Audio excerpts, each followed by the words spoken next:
But he's over here getting busy. Shake it, shake it, shake it. Yeah, yeah. Hey, what's going on, guys? Melomatic here, and I'm playing some Astron Tycoon 2. Yeah, this game was sent to me by the developer, Angie People, which is awesome because I have a small channel, and this is the first developer to actually send me a key. So that's awesome, so shout out to you guys. And I also want to shout out Solid Content for getting to this game before me. He was also sent the key, and I watched his video, and then that's what made me kind of want to play it even more because I don't know, like the graphics and the things you have to do in this game are very in line with what I like, but it's often compared to like Dawn of Man and stuff. I didn't play Dawn of Man, so I can't really make that comparison, but I can just go in kind of with a blind, opinion of it. But it's not a blind playthrough because it's kind of blind. Okay, let's just jump in. So I'm gonna start here. It's not a blind playthrough. I've been playing it a little bit just to kind of get the general foundation of it and understand some of it before I make a video. Alright, so here we are. We gotta choose our clan and our whatever this is down here. So our clan and then like our perk. Let's see which one we want to go with. So each one has a different kind of perk with it, with the clan, and then like a secondary perk. So the Hawk Clan sign enhances chances of finding herbs. Dragon pilgrims in the wide neighborhood. Ritual rewards are greater. Fearful nature of man of the goat. Man goat. Clan limits the effects of sadness. We'll just go with that. Secondary perk right here would be something like lasting long without food, maybe. Finds more herbs. Women collect more food. Might do that one. Alright, so we got this started. So first thing we gotta do, so here's where we start. Here's our little campground or whatever. This is the beginning of our village, our colony. This is like a colony builder with some interesting aspects to it that I haven't seen before. So here's our little village, and somewhere around here should be the little altar area right here. Yeah, the shaman's altar where we actually perform rituals for the pilgrims. We have traveling pilgrims come through and asking for rituals such as like, blessings of health or wealth or whatever. And we have our shaman that goes and performs that ritual for them. So to get started, we have 100 fame up here. That's kind of the currency of the game, as well as like the XP, because you need it to upgrade, and you also need it to call in more people, or like new colonists or whatever. So first thing we got to do is go over to the shaman's hut and call a settler. That's the word I was looking for. A settler, which is going to be our shaman. All right, here we go. Jesco the shaman. Let's see, actually. Yep, there he is. So he's gonna slowly walk up and do this. I'm gonna turn off these hints because they pop up non-stop. All right, let's go back to our village over here. So he's gonna slowly walk over here. Now the thing about this game is it is fun and it can be addicting because just in the process of me trying to figure it out over and over again, because I would fail and have some deaths and unfortunate things that would happen. It is kind of a slow game. But it's one that even on like the fastest speed up here, it's still slightly slow, which is okay because you want to actually take time and enjoy the game. I think for people like me and maybe Solid Content, we're trying to hurry and show as much as we can in like a video, so it's a little bit of a pain, but oh, look at that little boar. Little deer right here. Alright, cool. Alright, Jesco took a stone jewel and a stone tool, which is, I'm assuming he just needs to be the shaman, right? So we have to gather resources ourselves. I think at some point I've read that you can kind of automate the processes when you build huts for them and then have people that can do them automatically. Alright, so we got our first pilgrim. So these are like traveling pilgrims that come in seeking rituals, right? One thing I will note that I didn't really know about before was the main fire kind of being the open sign of pilgrims. So if you look down here, when you click on the fire, when this is open, pilgrims are gonna come in as they please, you know, and like you can actually speed up the time it takes for the next pilgrim to come in. And you can actually, I think, like illuminate more of the surrounding by adding wood to the fire too. But if you turn this off, pilgrims won't come in, not anymore. The ones that you have will stay there, but there won't be any more coming in, and that has helped me tremendously in this game because I would have the problem of having too many pilgrims come in and they're waiting, and their patience literally decreases the longer they're here. And then I would run out of herbs, which is like you have to have herbs to actually do the rituals. And then, you know, the fact that I was not doing rituals meant that the pilgrims weren't giving me food or fame. So then my shaman's health and energy would decrease, and eventually the shaman would die. At that point, usually I'd have a wife, or the shaman would have a wife and a kid, and then the wife would die as well, and then the kid would be left, and then soon after that, you know, obviously the kid, because he's not the shaman and still don't have food or herbs. And also, when the pilgrims get impatient, when you don't get to them fast enough, they just leave, and you lose fame. So that's a bummer. But one of the things we need to do, so we got the pilgrim here, and he's waiting. I don't know if you can tell. I have to turn the fire off so we don't get any more. But he's over here getting busy. Shake it, shake it, shake it. Yeah, yeah. Okay, look at him. Now he's waiting for us. So they're gonna come in. They're gonna dance around. They're gonna sleep in this hut here, and they're just gonna hang out until our shaman can actually do their ritual for them. So, and you can watch up here. This left bar is actually like their patience, I guess you could say. So now our shaman's gonna go to the altar and wait for the settler to perform. So it's pretty much automatic, and that's one thing I do like is well, sort of, I guess, is that your shaman's gonna prioritize usually.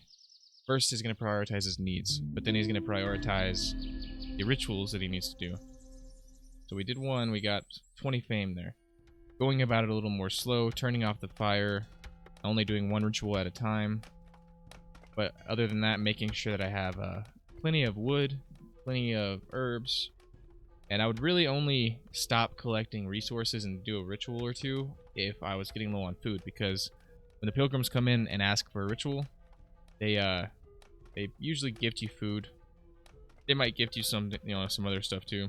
I think as you progress, pilgrims will give you more. You can get bonuses and stuff. That's part of the reason there's little monuments you can build that'll give you like a bonus. I think it'll give you a bonus in fame and also a bonus in what they give you. Here's a little storage area.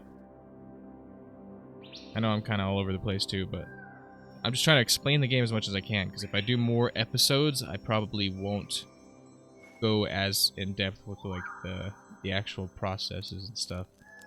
We also have to kind of try to keep our huts upgraded as well, because every time you upgrade them, it increases the amount of warmth and rest that the shaman can actually get. I think it actually decreases the amount of time the shaman needs to actually sleep, which is huge.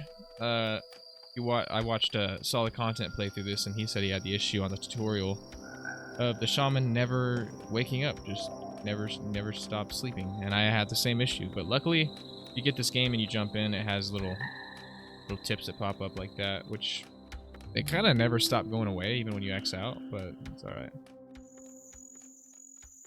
So outside of gathering resources like we're doing now, our first priority is to call in a woman settler to be wed, I guess, to become our wives.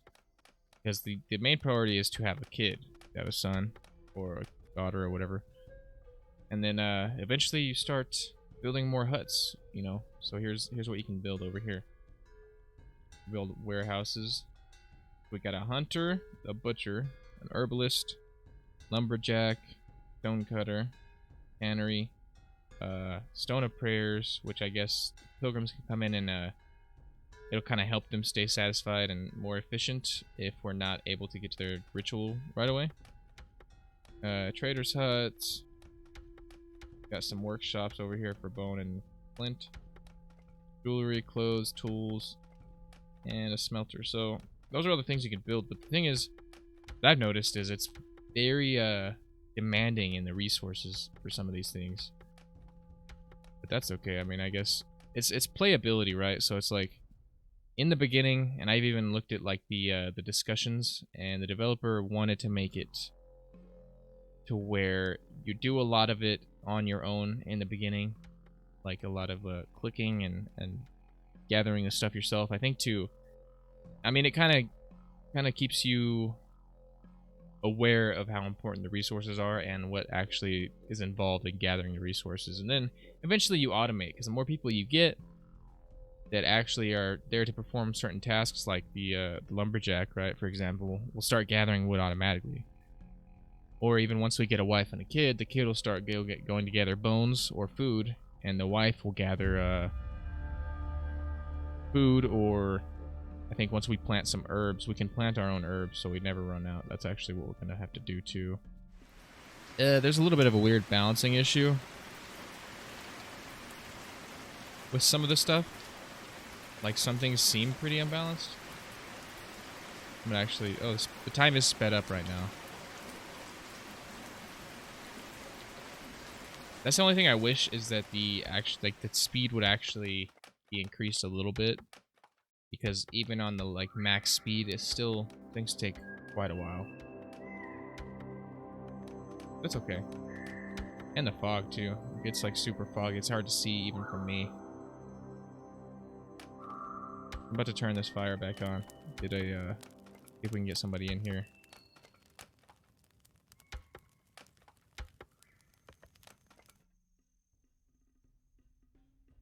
I mean, the graphics and like the animations and stuff are actually really good for this game.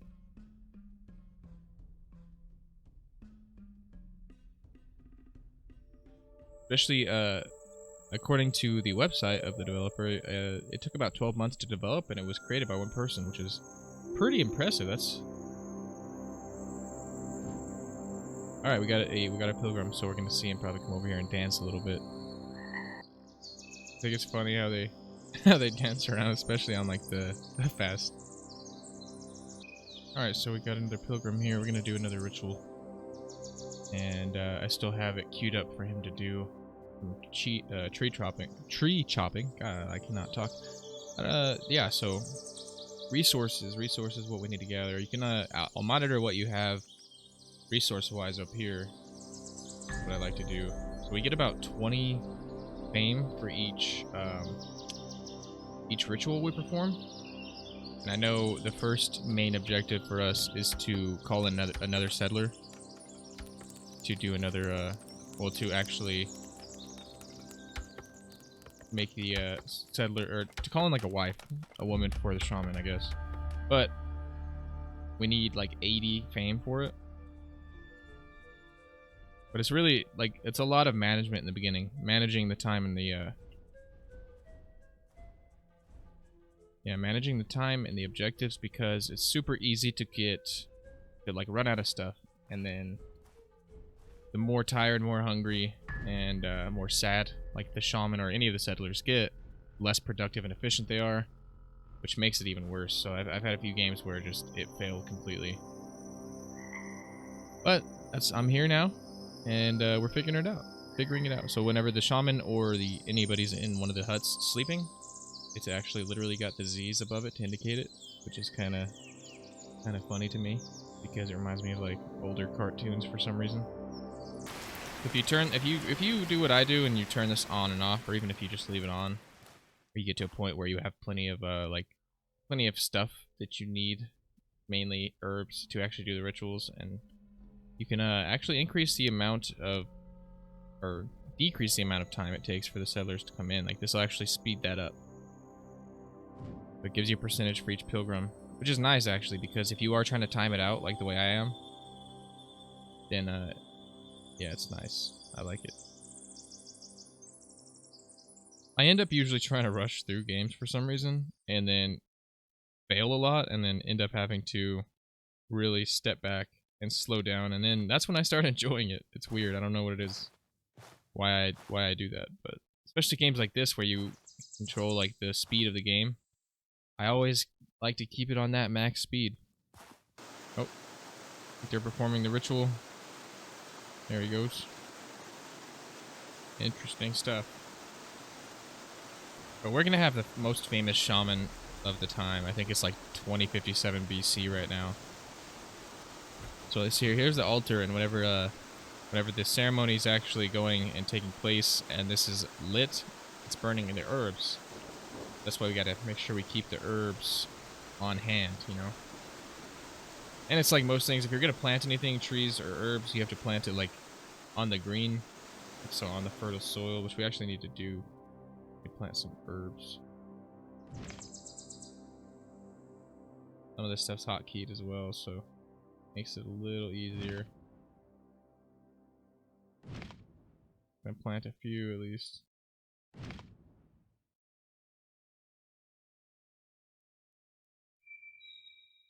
It'd be nice if I could see. That's the only weird thing I have graphically is the fog. It gets like super foggy, or if it like snows or rains, it's very difficult to see. All right, so we have enough. We're up to 80. We can actually call somebody in. So we're gonna click on the shaman hut. I think for each hut you have to literally click on the hut to call a settler to that hut. So like if we build a hunter's hut, we're gonna have to like get to where we click on the hut itself to call a hunter.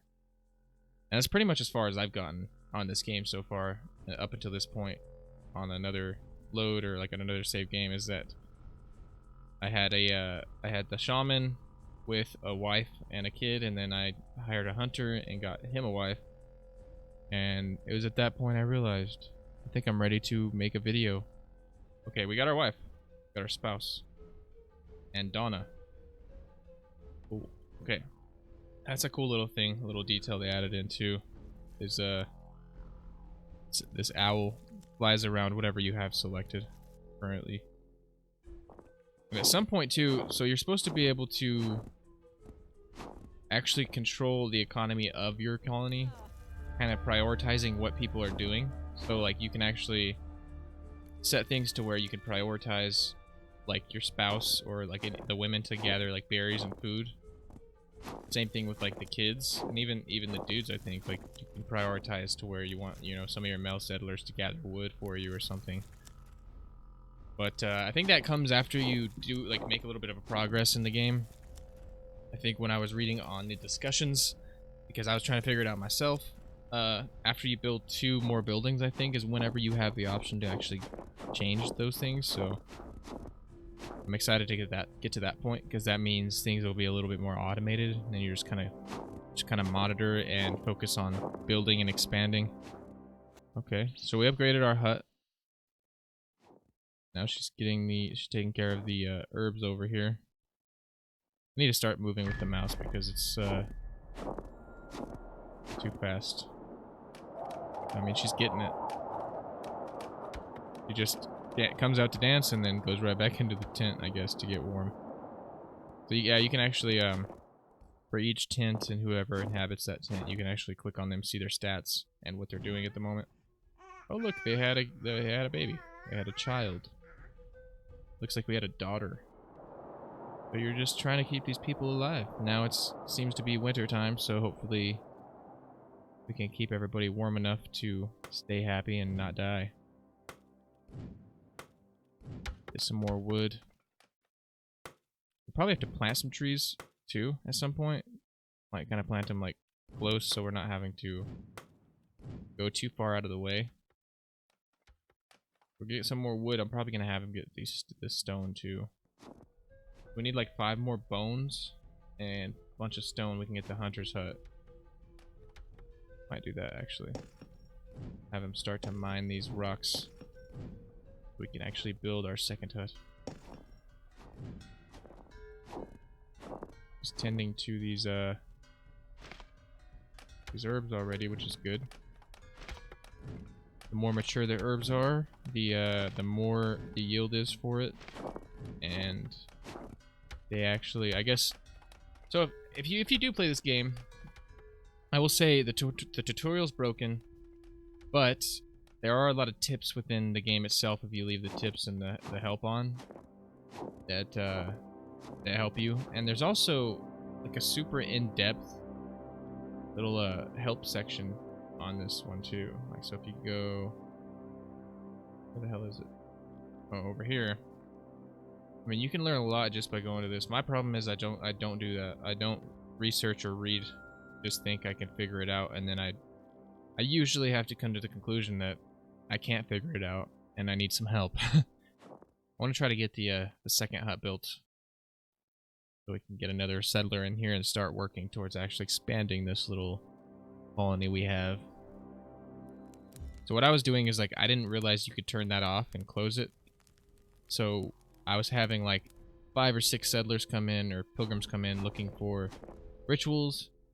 I would be out of herbs because I couldn't harvest them fast enough and didn't really know what to do to get herbs. I'd run out of wood because I thought that, like, you know, I didn't have time because he was doing the rituals, or he wouldn't have time. And then if I couldn't do the rituals, that meant I wasn't gaining food because I wasn't to a point yet where I had hunters and butchers or anything. So I had to rely on the settler, the pilgrims, giving me food after doing their ritual. But I couldn't do the rituals, so we would just starve. Alright, she's gathering herbs. We got... Okay, we're over 100 fame, so that's great. That's another reason I turn off the fires. If I can't do the rituals and they end up getting impatient and leaving, you lose fame. So I've ended up having negative fame, no food, like super poor health, end up dying. It's just not a good time. I guess I could turn the fire on and just slow down the amount of time it takes for them to come in. 35, so I think we could build it now. Nice. Alright, here's our hut. Got our hunter's hut, and we have enough fame to actually call somebody right now, so we're going to call a settler in. Alright, alt.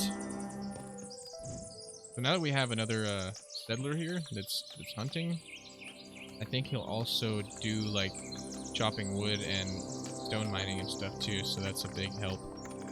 Go ahead and upgrade his hut for him too. We need pelt and bone. Pelt, I think the hunter will get as he hunts, and then bone, maybe also as well. I don't know. Or the kid, I think, will maybe still be gathering bones, hopefully. Oh, you know what? We can actually call this guy a woman. We have enough fame. We can get our second family started over here. Oh, a little bit of a lag there for that autosave. That's alright. Oh, we're running out of food. Shit. We need to do rituals. Alright, we got things back on track a little bit. So I think we're at a good spot. Good spot to call it. We got some progress made. So yeah, I think if I do continue to play this game, I'll probably do more videos. I don't know. Let me know what you guys think. I don't have anything else to play right now anyways. Oh look, our hunter and his family had a child. Awesome. So yeah, leave a like, drop a comment, subscribe, and thanks.